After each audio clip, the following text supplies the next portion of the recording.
Mardi 17 janvier 2017. Idexport fonce vers l'équateur. Le trimaran géant a déjoué les pièges tendus par l'Atlantique Sud. Décidément, faire plus avec moins, c'est la formule choisie par les 6 marins de cet équipage un peu magicien. L'éolienne qui tourne, hein, c'est incroyable quand même. Il n'y a pas de vent, il n'y a quasi pas de vent.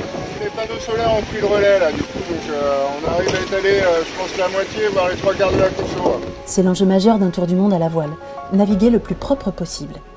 Francis Joyon ne badine pas avec ça. Secret de coulisses, c'est lui qui, avant le départ, a insisté pour qu'on aborde le sujet. C'est important d'avoir un bateau qui utilise l'énergie naturelle. Précision, s'il vous plaît. On a 2 éoliennes en place, plus 8 panneaux solaires.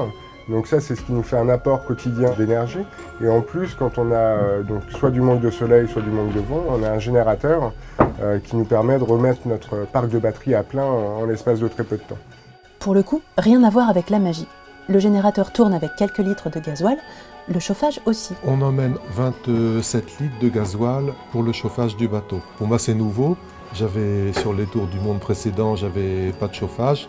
Non, le chauffage n'a rien d'un luxe. C'est un outil indispensable à la performance, surtout dans les glaces.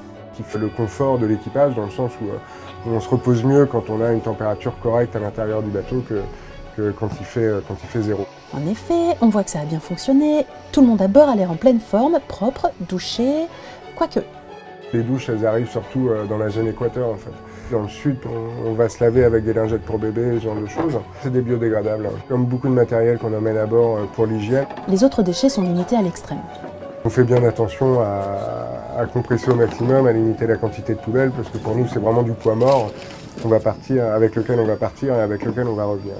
Les emballages des lyophilisés, les emballages des barres de céréales, tous les types de plastique sont stockés dans le caisson avant. Non, l'autre. Ce caisson-là, c'est plutôt notre salle de bain. Non, nous, on a la preuve qu'à bord d'Idexport, on se lave les pieds plutôt à l'extérieur.